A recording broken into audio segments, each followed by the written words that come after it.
All right, thank you for coming. My name is Justin Grote, and today I'm going to be showing you Entra ID PIM activation, but better, using a module called JAz.PIM.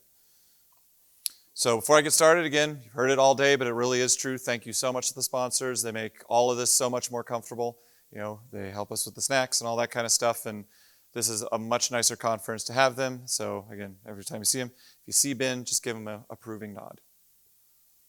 Also, thank you to Allied Digital, which is my company, which sponsored me to be here today. We are a multinational MSP, and our sort of elevator pitch is that we turn your IT infrastructure into a utility. You don't generate your own power, you don't do your own sewer, you don't do your own cleaning. When it comes to your IT infrastructure, you have a core competency. Do you want to manage all the servers and everything underneath or your cloud, or do you want to have somebody who does that for everybody, do it for you, and manage it for you, and then give it to you in a nice OpEx way? So if that sounds interesting to you, give us a call. So I'm going to be talking about Azure AD Privileged Identity Management, or now Entra ID Privileged Identity Management. This comes from a deck that's old before a rename. So we'll do just a quick audience skill check. Who here knows what Entra ID PIM is? Excellent, you're in the right place. Who here is using Entra ID PIM in their environment? Who here has ever had to activate more than one role at a time for PIM? Who here, has probably lost half their day to it because it takes so long? Then you're in the right place for that too. So what PIM is, since you all know, I'm not going to go into it too much, but for the recording, PIM is just basically a way to allow for just-in-time credentials. How it works under the hood is PIM is not magic. PIM is literally just a service that runs in Azure. It uses a service principal that sort of sneakily they slide into your account. And it just manages the process of putting things into group, taking them out of groups, putting them into roles, putting people into roles, taking them out of roles. It just automates that part of a life cycle. It's like a big glorified PowerShell script. It's not actually PowerShell, but you get the idea, is that all it does is automate the tasks that you would normally do manually in a nice, slick wrapper. But that allows us to do a lot of things just to keep environments such so that we don't just have outstanding credentials. If things need to be changed, especially on the control plane, we need to add a virtual machine, remove a virtual machine. Those credentials just aren't sitting out there, so so-and-so who forgot to leave their laptop unlocked suddenly can't get in the environment. In order for them to do it, even if they knew what they were doing, they have to elevate to the role that they were going to make a change. They have to elevate to owner or virtual machine contributor or whatever. And then depending on how secure your environment needs to be, some manager gets an approval somewhere and says, hey, are you working on this thing? He's like, I'm at the beach, baby. And then you catch that problem and avoid that intrusion attempt. Plus, less privileges, it means less chances for you to do the accidental RMRF to your entire environment. If you got to prove it and do it as part of a workflow, you're probably thinking more about what you're doing before you do it. All those great reasons to use Azure AD PIM. PIM is just a way to, again, assign all those different kinds of roles, as well as, more importantly, audit those roles and just get control over your environment and have a really nice way to have just-in-time credentials. So since everybody knows what those are, I'm not going to waste too much time on that.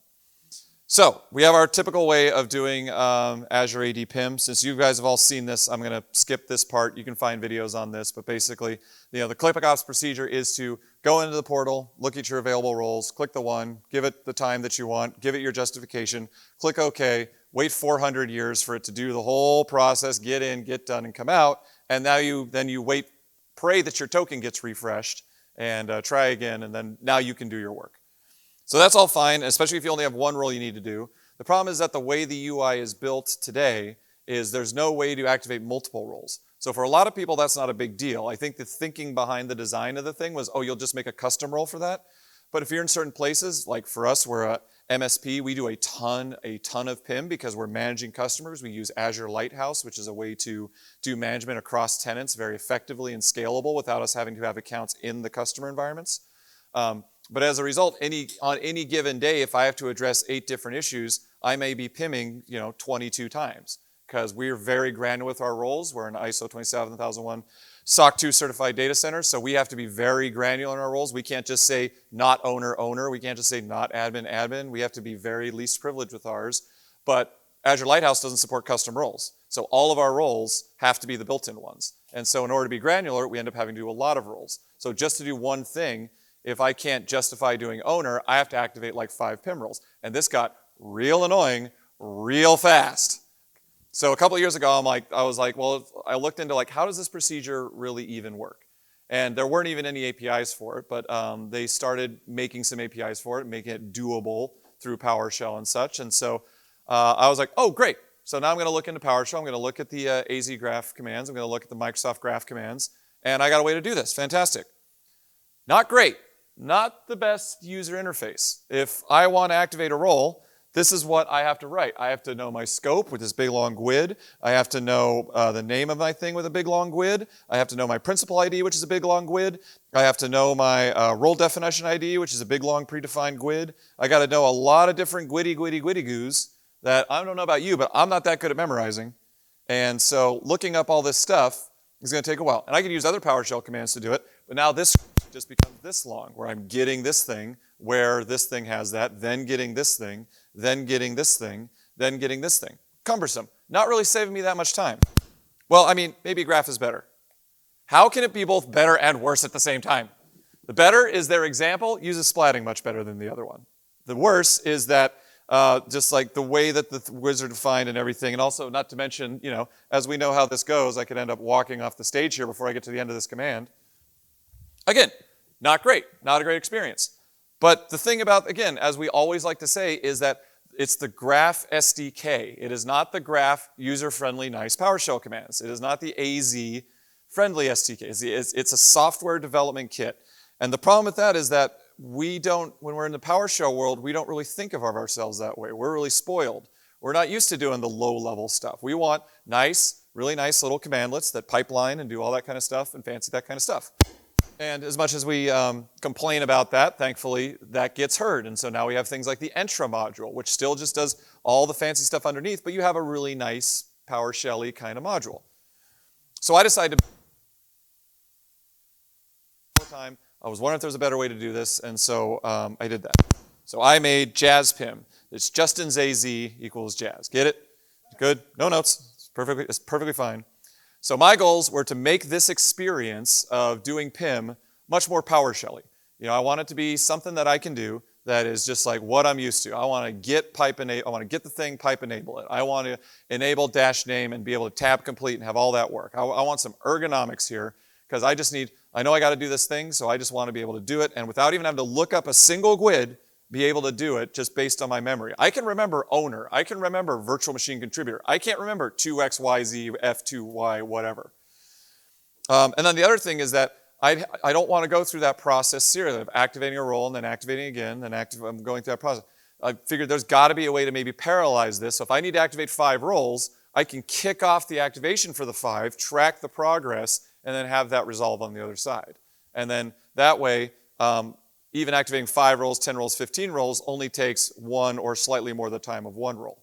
Once you have that, especially when you operate in an MSP environment like I do, the options really start expanding in terms of what you can do with this, improving the time for our users, and even going to the point is that because you can use these with managed identities, we can have our managed identities be PIMable. So we have automated processes that may run a task, may run a CVE analysis, and then if we find we need to do repairs, then our process will kick off a PIM activation in the customer tenant, and the customer's manager gets a PIM request from us, from our tenant that says at Allied Digital, this account at Allied Digital wants these rights to do this activity. And then they click OK in their tenant. They don't have to have any access to our tenant, and great. And then our process is able to continue, whether it's in Azure Functions or Azure Container Apps or whatever. So very powerful, not just from the interactive standpoint, but also the non-interactive standpoint. And so when you build these modules, one of the things you will want to take in consideration is the ability to pipeline. You want to have the ability to autocomplete. There's a lot of things that are really important about a module. Like in summary, you want that module to just be really sexy. So we want a nice, jazzy, sexy module. That's right.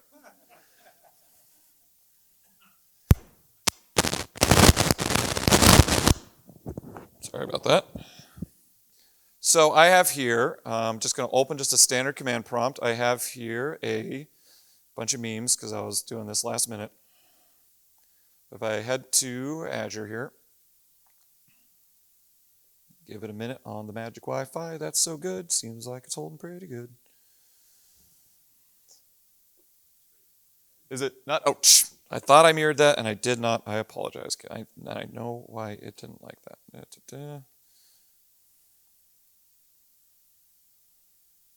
good now? Maybe, magic, maybe, no. Yeah, I think there. Oh, yeah. All right, fine, let's do this the old-fashioned way.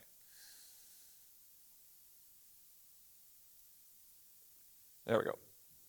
All right, so I have a subscription here. Actually, this is not the one I want to be in. I'm going to switch to my fancy little dev tenant here, but under my account.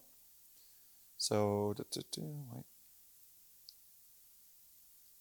So this is just a Microsoft dev tenant. These are ones that you can get that just basically Microsoft can give you. If you have like a Visual Studio Enterprise account, you can get one of these. It's a fully featured Azure subscription, well, Azure Entra ID tenant, and then optional subscription that just has E5 licenses in it. So basically carte blanche to test all kinds of things, for free. Well, for the cost of it. They used to be totally free. The best way to get one is a Visual Studio Enterprise subscription anyways. So this is basically just a tenant that has Entra ID P2 information management, which is the license that you need to be able to do PIM. And so we have here a couple things. We have our Moneymaker app. We got PIM Daddy as a simple example. And we have our subscription, which has a lot of that more detail in it. So in here, sorry, is it? Yeah, sure. Yeah, no worries. So if we have a subscription here, the main thing we're just going to show here is under the access control, we have some various roles, some role assignments. I have some roles that are active, some roles that are eligible, things that I have the ability to get to. These have all just sort of been pre-assigned. They don't mean anything. I'm not going to actually do anything. They're just sort of purposes of example. But you can picture in like your important app, maybe you have a PIM role for virtual machine contributor to allow them to get on there to do things. But you only allow that in emergencies because you've been attending this whole conference. You do everything ClickOps and destroy, or not ClickOps, do everything DevOps and destroy and build, and you never have to get in those virtual machines ever. But just in case, maybe you want the ability to have somebody get in there if they have to go to a virtual machine, RDP it, and fix something that you forgot about in your pipeline or some edge case comes up. But when that happens, maybe you really want to know about it, so you don't want to have any kind of standing access, and maybe it needs to go through an approval process. All that stuff, great examples of having PIM and then having it time-bound for like 2 hours. Great for contractors, all those things. So just examples of like why you'd want to use it, but these are sort of nonsense roles. It's just for purpose of example. So the typical way it's shown is you have all those long things and GUIDs and everything. I'm going to go ahead and load JAZ.PIM here using module fast. And it's going to take a little bit of a second to load because unfortunately the Microsoft Graph governance module recently had a change to it that makes it super bloated. So you see how long this is taking? If I brought up my task manager, you'd see my memory going crazy and my CPU going crazy. That's just importing that governance module. So there's a ticket on it. I'm trying to help them work through it, but just know that like you're going to see that bloat. It's annoying, but don't worry about it too much. So I have this module. Let me blow this up again as well. We'll just focus here because this is where all the magic's going to happen. So command-module JAZ.PIM. Much nicer, much terser words. Probably guess, just based on the name of these commandlets, what they're going to do. So we have commandlets for both JAZ role and JAZ-AD role. I do have a version of this that also will allow you to PIM groups. That API didn't exist the first time I did this, but I haven't gotten it to the point that it's releasable. But effectively, you have this way to deploy these roles. And so if you probably saw in that previous command, there's all kinds of terminology that basically doesn't exist in what you see in the GUI for PIM. And I think it just comes down to, this is what happens when you have engineers write a spec versus, the front end guys see it. They saw it and they're like, there's no way we can do this kind of stuff. And so they make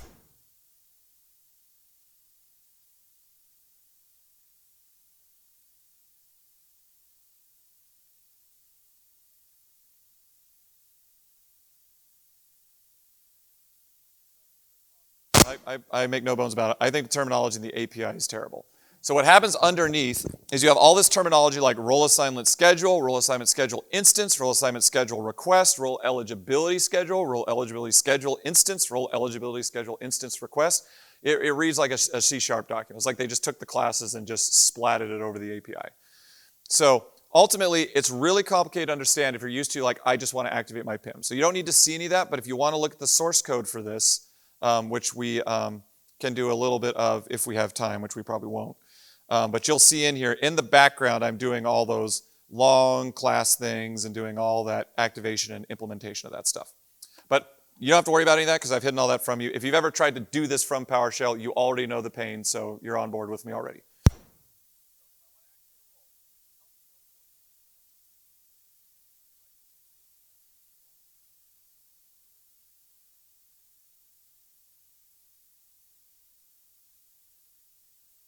easy explanation about what you're supposed to do. Again, PowerShell, helpful, clear error message, most likely next step. I didn't connect, it reminded me, hey.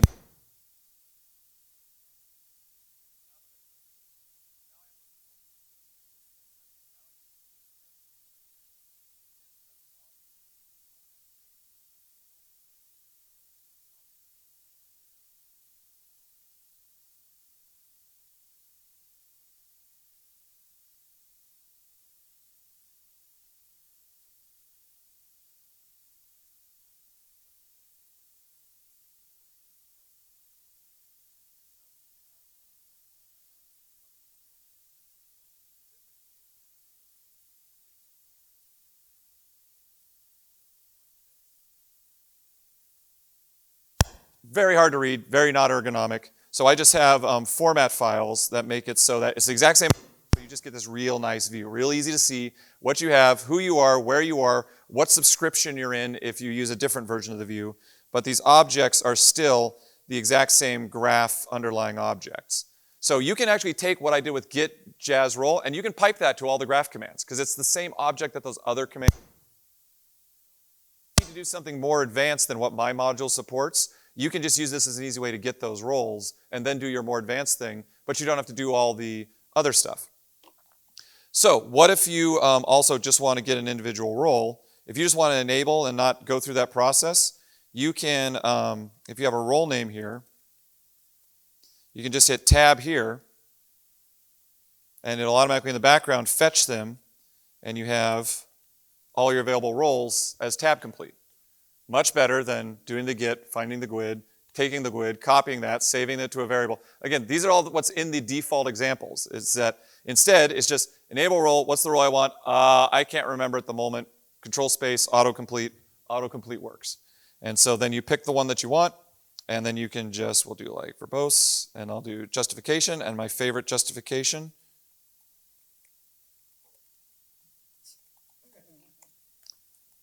And you can specify, now you can specify the time limit in a lot of different ways. If you want to specify it by just saying dash hours, you're like, I want it for 2 hours, you can do that. If you want it not before and not after, you can do that with date ranges. You can do add, get date, add days, minus, whatever you need to do. So if you have a ticketing system and you, like this is what we use this for, is that if you have a ticketing system and you've had a change request that's approved with your customer or your internal team or however you work, and this is ready to go, then once that change request is approved, you can have that fire off a webhook to an Azure function in our case, that then takes that information, looks at the time window that's allowed, and sets up a PIM activation so that it schedules the PIM activation for that account for that person who's going to make that change. So when that person goes to the Azure portal, they don't have to PIM activate. It automatically does it for them because it's been scheduled. They just know once they log in at that time, now they have access, and they've got 2 hours to do it before the access automatically pulls out. Nobody touches that. It's all handled in the ticketing system. Not one human's involved with doing the actual typing or enabling or anything like that. Let's just do this for hours. And if you don't specify hours, I think I set the default to 2. Again, just the other thing is like intelligent default. Don't specify things. You don't have to know all the parameters. I have pretty intelligent defaults. And if you want to change those defaults, that's what the PS default parameter values thing is for. You can have your own defaults. So if you prefer to have a default of 1 hour, you can either put that in your profile, you can make it a company profile, and it just makes that default implicit. I do. I just saw that. But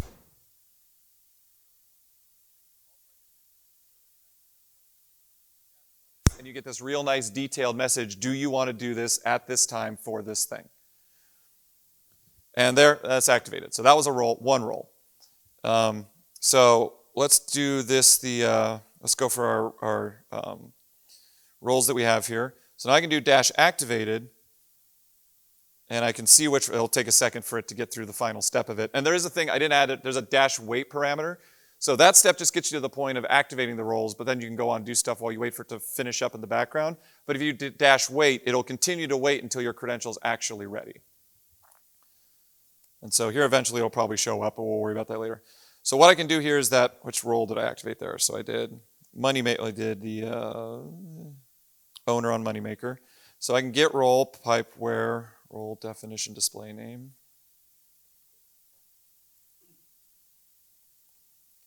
not equal owner. We'll skip that one.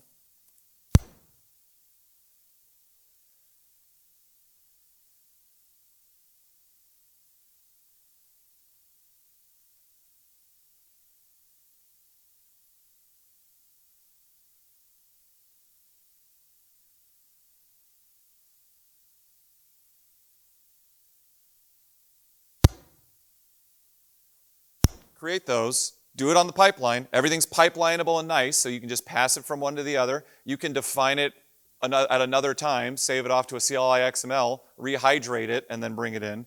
But basically, once you have the roles that you want, you can pipe the roles into the command, real simple, and it'll go through, take each role, activate it, and it'll sit and wait for all three of them to complete, and then return once the roles are ready.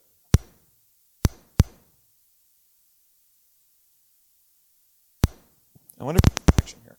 There we go, sorry. The question is, do I support approvals? And the answer is yes. So what will happen is that here is like where it would stop if you have like the wait.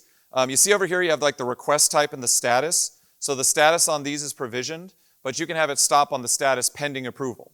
And then at that point, then you just do the same get and activate, and then it'll just resume. It's idempotent, so once it's approved, it'll either automatically provision, or if you have there's that one step when you do an approval where the person then has to reschedule again. So if there's that, then you just do that step. But typically the way that this works with approvals is you do what I just did, and instead of saying provisioned, it'll say pending approval. And then once that person approves it, then it just completes the process. Can that person use JAZ.PIM? I don't have an approval API for that. That is something that could be done. I mean, like that could be a feature add. There's no reason it can't be done. The main focus on this was for the activation and deactivation process. Like I could make really nice commandlets for like creating and removing roles and make that whole part easy, but we found like that wasn't that big of a deal, even as ugly as the commands are. Like this was the part that was really bogging us down, and so we wrote for that. For our automation things in terms of like the approvals and stuff, a lot of that ends up just going as an email to the person, and the person clicks approve. And we have some things, so like for times when like 5 roles get activated. But yeah, so there is a way to, if you do get Jazz role -all, and I don't have rights to do this in this tenant, but if you did that, you could get all pending approvals. And if you do that without the -all, it'll get all approvals, all activations that are pending you, and then you do sort of the same enable thing. So some of that stuff works. It's not fully baked, but the idea would be is that is absolutely something that could be fully done for approvals. Yeah. Are you able to handle MFA requests? So the thing about that is that the way that works in the current API is that if you have to be MFA authenticated here. So if you're not MFA, if I did this, so first of all, if you don't already have MFA enabled for everybody, then fix that first and then come back to me. So because I would get this all the time. It would be like, they would be like, hey, it didn't work. Why? Because I got an error that I wasn't MFA authenticated. I'm like, so you allow your account to not be MFA authenticated? He's like, yeah. I'm like, fix that and then come back to me. So these days it's not as big of a deal, but you'll see like one of the first issues in the repo is somebody saying like, it got mad because I wasn't MFA authenticated. Well, my argument is your conditional access policy should require you to be MFA authenticated. It's 2025. It's so easy with the phone, or the passkeys are stupid simple now. Like there's almost no reason to not be MFA authenticated in this day and age. And if you're not MFA authenticated, whatever you're doing almost certainly should probably be a service principal or managed identity instead.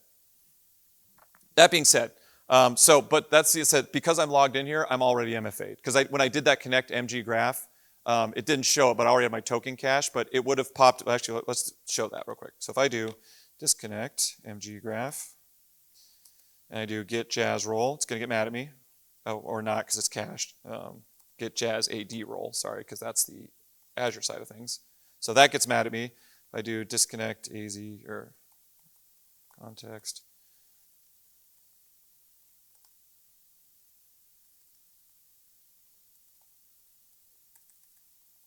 Okay, so see now it's mad at me because neither of those are set up right.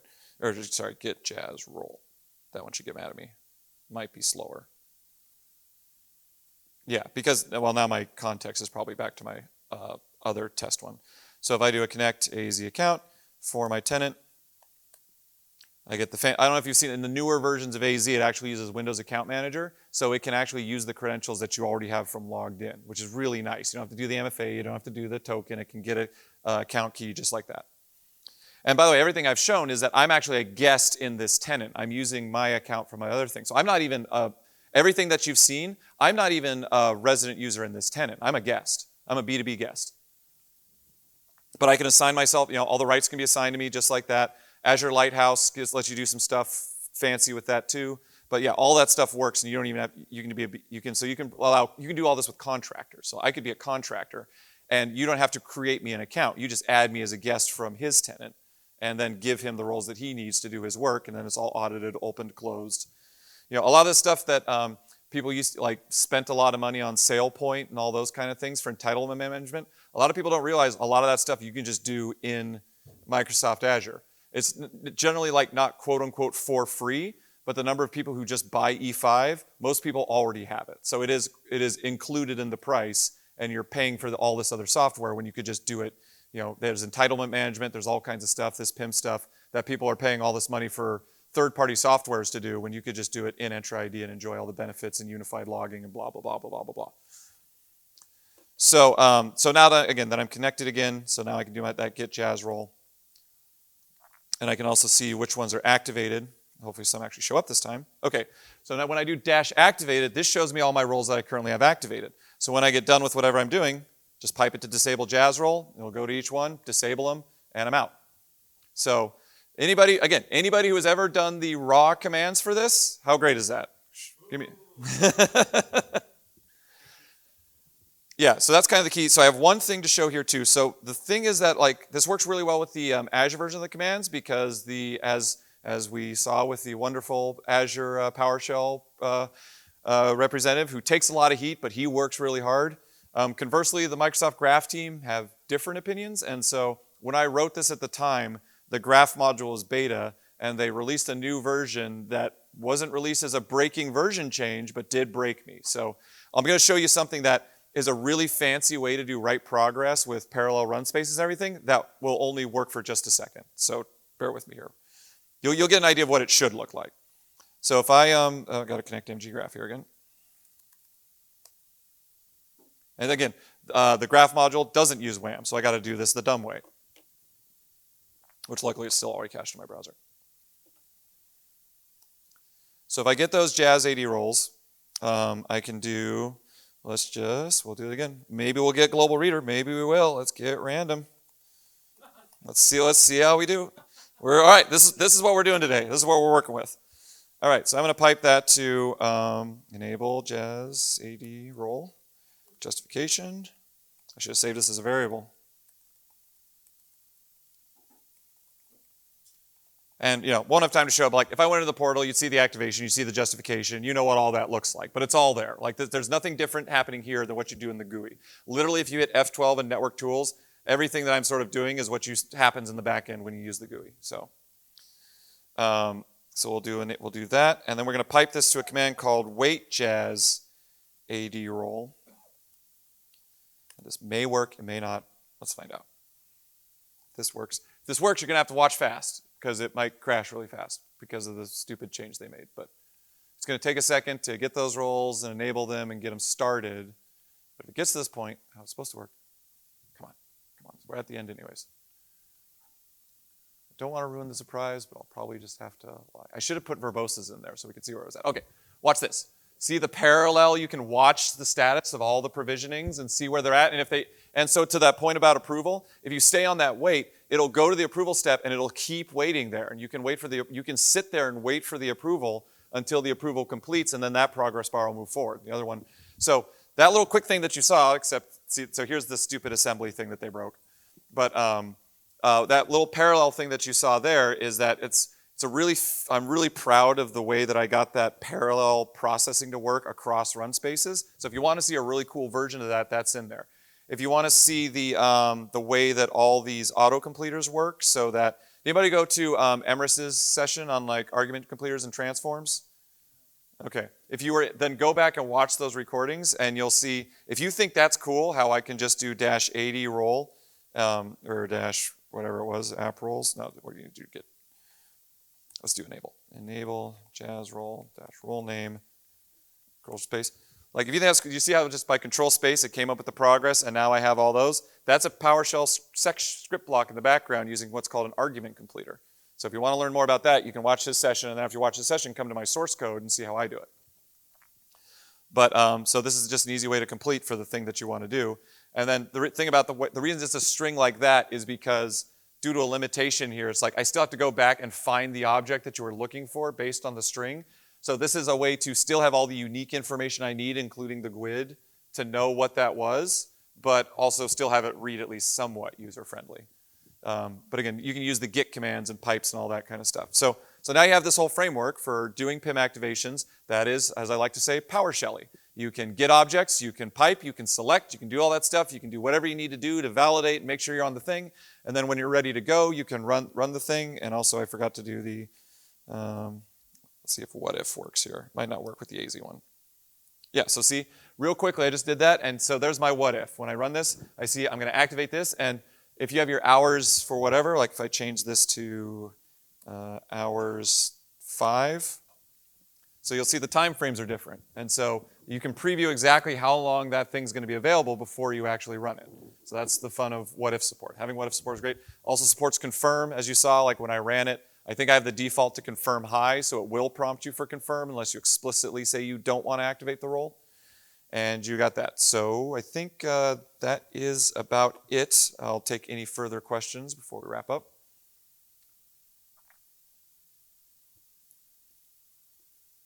All right. Well, again, thank you very much. Please go ahead and do the thing if you can. And yeah, thank you.